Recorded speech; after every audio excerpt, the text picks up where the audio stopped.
Hi guys, welcome back to my channel. అందరూ బాగున్నారా? నేనైతే బాగున్నాను. ఫస్ట్ టైం వీడియోస్ చూస్తుంటే సబ్స్క్రైబ్ చేసుకోండి. అలాగే పక్కన బెల్ బటన్ టచ్ చేయండి. అప్పుడు నేను పెట్టే వీడియోస్ అందరికన్నా ముందు మీ ఫోన్స్కి అయితే వస్తాయన్నమాట. సో రోజు వీడియో ఏంటంటే ఒక అతను ఒక విషయం గురించి వీడియో చేయమన్నాడు అనమాట. అదేంటంటే అతనికి వచ్చేసి వయసు 50 ఇయర్స్ అవుతుంది. అమ్మాయికి వచ్చేసి 27, 28 ఈ మధ్యలో ఉందన్నమాట. అసలు ఆ ఏజ్ వాళ్ళకి ఎలా పెళ్లి చేశారు అంటే కనుక అతనికి ఆల్రెడీ మ్యారేజ్ అయింది. సో తన వైఫ్ అనేది కొన్ని పరిస్థితుల వల్ల చనిపోయిందనమాట. సో ఇతను తనని సెకండ్ మ్యారేజ్ చేసుకున్నాడు ఒక అమ్మాయిని. ఆ అమ్మాయికి ఏంటంటే పేరెంట్స్ లేరు.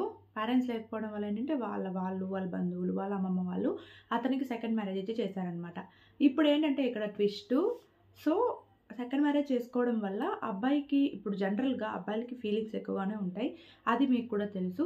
అమ్మాయికి ఇంకా ఎక్కువగా ఉంటాయి. ఎందుకంటే ఆ ఏజ్ అలాంటిది అనమాట. 27, 28, 40 వరకు కూడా అమ్మాయిలకి బాగా ఇంటర్ కోర్స్ పైన ఫీలింగ్స్, మూడ్ రావడం ఇలాంటివన్నీ కూడా వస్తూ ఉంటాయి.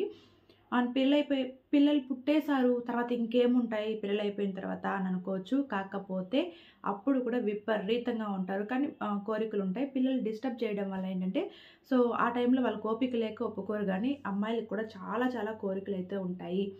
అలా పిల్లలైపోయారు, ఇంకేముందులే ఇంకా అవాయిడ్ చేద్దాం అనుకునే భర్తలు ఎప్పుడైతే పట్టించుకోకుండా కేర్ చేస్తూ ఉంటారో ఆ టైంలో ఖచ్చితంగా అమ్మాయి ఇంకొకరితో అఫేర్ అనేది ఉంటుందన్నమాట. చాలా మంది దగ్గర నేను గమనించిన విషయం ఇదైతే.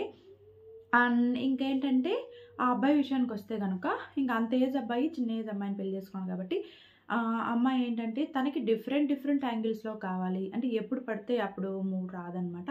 తను టాబ్లెట్స్ వాడితేనే ఎక్కువగా మూడ్ వస్తూ ఉంటుంది. సో అలాంటి ఉన్న సిచ్యువేషన్స్లో అసలు అమ్మాయి ఎలా ఫేస్ చేయాలి ఏంటి అంటే సెక్సువల్ పరంగా చెప్తూ ఉన్నాను. ఎందుకంటే మన ఛానల్ ఎక్కువగా వాటి గురించి డిస్కస్ చేస్తాం కాబట్టి వాటి గురించి మాత్రమే చెప్తూ ఉన్నాను. అంత పెద్ద వయసు అతన్ని ఎలాంటి సిచ్యువేషన్స్లో పెళ్లి చేసుకుందో ఏమో తెలియదు. కానీ ఫస్ట్ ఆఫ్ ఆల్ అదైతే రాంగు. బట్ ఏంటంటే అండర్స్టాండింగ్ కూడా ఒక రకంగా ఉండదు. ఎందుకంటే ఆ ఏజ్ వాళ్ళు ఆ రకంగా, పెద్దవాళ్ళు ఒక రకంగా ఆలోచిస్తూ ఉంటారు. ఈ అమ్మాయి టీనేజ్ కాబట్టి టీనేజ్ వాళ్ళు ఒక రకంగా ఆలోచిస్తూ ఉంటారు. మైండ్ సెట్ అనేది డిఫరెంట్గా ఉంటుంది. ఈక్వల్ మైండ్ సెట్ అనేది ఉండదు. అదొక విషయము. ఇంకా సెక్సువల్ విషయానికి వస్తే తను టీనేజ్ కాబట్టి ఎక్కువ ఉంటాయి, ఆల్రెడీ చెప్పాను. తను ఎక్కువ ఏజ్ కాబట్టి తనకు అంతగా కోరికలు రాకపోవడం వల్ల సో ఏమంటే ఎక్కువగా ఎగర టాబ్లెట్స్ అలాంటివి వాడడం, వచ్చిన తర్వాత ఇంకా అలా వాడిన తర్వాత ఏంటంటే ఎక్కువగా నిలబడే ఉంటుంది కాబట్టి పురుషాంగం ఎప్పుడు పడితే అప్పుడు రావడం. సో అంటే పచ్చిగా చెప్పాలంటే తనని నోట్లో పెట్టుకోమనడం ఇలాంటివంతా కూడా అడుగుతూ ఉంటాడంట.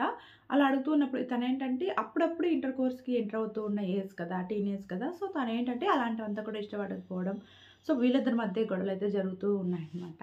సో ఆ గొడవలు జరుగుతూ ఉన్న సిచ్యువేషన్స్లో తనకి ఫీలింగ్స్ వస్తాయి. అంత ఏజ్ ఉన్న అబ్బాయి తనకేం రావాలే, మొగుడు పట్టించుకోవట్లే అనుకునే దానికి ఫీలింగ్స్ వచ్చినప్పుడు ఎలా కంట్రోల్ చేసుకోవాలని బాధపడుతూ ఏంటంటే తనేంటంటే తన దగ్గరికి వెళ్తే అంటే హస్బెండ్ దగ్గర అడిగితే ఏంటంటే అంటే ఇలా నోట్లో పెట్టుకోవడం నాకు ఇష్టం లేదు అని చెప్పినా సరే తను విడనమాట. కొట్టడం, హింసించడం ఇలా చేస్తూ ఉంటాడంట. సో ఇలాంటి సిచ్యువేషన్లో నన్ను ఏం చేయమంటారు ఏంటి ఇలా చాలా డౌట్స్ అయితే అడిగారనమాట. కాకపోతే ఇలా బాధపడుతూ ఉన్న క్షణంలో ఏంటంటే తనకి ఆటోమేటిక్గా తన ఏజ్ ఒక అబ్బాయి పరిచయం అయ్యి అది లవ్గా మారి రిలేషన్షిప్కి దారి తీసిందనమాట. సో ఇంత పెద్ద ఏజ్ అదంతో ఉండడం కరెక్టా, లేకపోతే నా ఏజ్ అబ్బాయిని నాకు ప్రపోజ్ చేసి అన్ని చేస్తుంటాడు కాబట్టి తనతో నేను రిలేషన్లో ఉండడం కరెక్టా అని చెప్పి డౌట్ అడిగారనమాట. సో ఇది మీకు ఎందుకు చెప్తున్నానంటే కొద్దిమంది అయినా కూడా ఎలా ఆలోచిస్తారు ఏంటి అంటే ఎక్కువ మంది దేన్ని యాక్సెప్ట్ చేస్తారు అంటే హస్బెండ్ అంత వయసు అతనితో ఉండడం బెటరా, లేదా అతనితో డైవర్స్ తీసుకొని సో తన ఏజ్ అబ్బాయితో అంటే అటు సైడ్ ఉన్న అబ్బాయికి పెళ్లి కాలేదు, అటు సైడ్ ఉన్న అబ్బాయితో కనెక్ట్ అయిపోవడం బెటర్ అనేది కామెంట్ సెక్షన్లో చెప్పండి. So thank you for watching this video. ఈ వీడియో గురించి ఇంకా అంటే ఈ టాపిక్ గురించి ఇంకా మాట్లాడాలనుకున్నాను. కాకపోతే వీడియో లెంత్ అయితే మీకు బోర్ కొడుతుంది కాబట్టి సో మీ అభిప్రాయం ఏంటనేది కామెంట్ సెక్షన్లో చెప్పండి. Thank you for watching this video. Take care, bye.